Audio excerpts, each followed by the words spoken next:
പച്ച കപ്പയും കൊണ്ട് സ്വാദിഷ്ടമായൊരു പുട്ടുണ്ടാക്കിയാലോ. കപ്പയുടെ തൊലി കളഞ്ഞ് നല്ലതുപോലെ വൃത്തിയായി കഴുകിയ ശേഷം പച്ചക്കറി ഗ്രേറ്റ് ചെയ്യണം. ഗ്രേറ്ററില്ല, അതിലാണ് ഞാൻ ഗ്രേറ്റ് ചെയ്യണത്. ഗ്രേറ്റ് ചെയ്ത് എടുക്കുക. എന്നിട്ട് അതിൻ്റെ പാലും പിഴിഞ്ഞ് കളയണം. ഇതിനൊരു കട്ടുണ്ട് അത്ര, അപ്പോൾ അത് കട്ട് കളയാനാണ് പാല് പിഴിഞ്ഞ് കളയുന്നത്. അത് നല്ലപോലെ പാല് പിഴിഞ്ഞ് കളഞ്ഞൊരു പാത്രത്തിലേക്ക് ഇട്ട് മാറ്റി വെക്കുക. ഞാൻ അരിപ്പൊടി പൊട്ടുപൊടിയാണ് ചേർക്കുന്നത്. 1.5 ടീസ്പൂൺ പൊട്ടുപൊടി ചേർക്കുന്നുണ്ട്. പുള്ളിക്കനുസരിച്ചിട്ട് പൊടി ചേർക്കാം. പിന്നെ ഒരു നുള്ളു ഉപ്പിടും.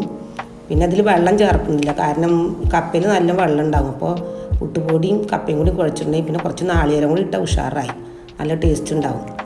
അങ്ങനെ നമ്മൾ കുഴച്ചതിന് ശേഷം പുട്ടും കുറ്റിയിലേക്ക് നമ്മൾ സാധാരണ പുട്ടുണ്ടാക്കുന്ന പോലെ തന്നെ നാളികേരം ഇടുക, പിന്നെ കപ്പപ്പൊടി ഇടുക. അങ്ങനെ ആക്കിയതിന് ശേഷം നല്ല തിളച്ച് വരുന്ന പുട്ടും പാനി അടുപ്പത്ത് വെച്ച് അതിലേക്ക് വെള്ളം തിളച്ച് വരുമ്പോൾ അതിലേക്ക് മാറ്റി വെക്കുക. നല്ലപോലെ ആവി വന്നതിന് ശേഷം ഒരു സ്റ്റിക്ക് ഇട്ട് നോക്കിയാൽ അറിയാൻ വെന്തോന്നുണ്ട്. അത് നമ്മൾ എടുക്കുക. കുട്ടികൾക്കൊക്കെ ഏറ്റവും നല്ലതാണ്. ഇത് നല്ല സ്മൂത്താണ് കഴിക്കാനൊക്കെ. അപ്പോൾ ചെറിയ കുട്ടികൾക്കും കൊടുക്കുക. പിന്നെ മീൻ കറിയോ ബീഫ് കറിയൊക്കെ ഉണ്ട് ഉഷാറായി.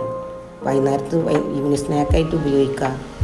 അപ്പോൾ എല്ലാവരും ഇതുപോലെ ഉണ്ടാക്കി നോക്കുക. കുട്ടികൾക്കൊക്കെ നല്ല ഇഷ്ടമാവും. ഉണ്ടാക്കി കൊടുക്കണം കേട്ടോ.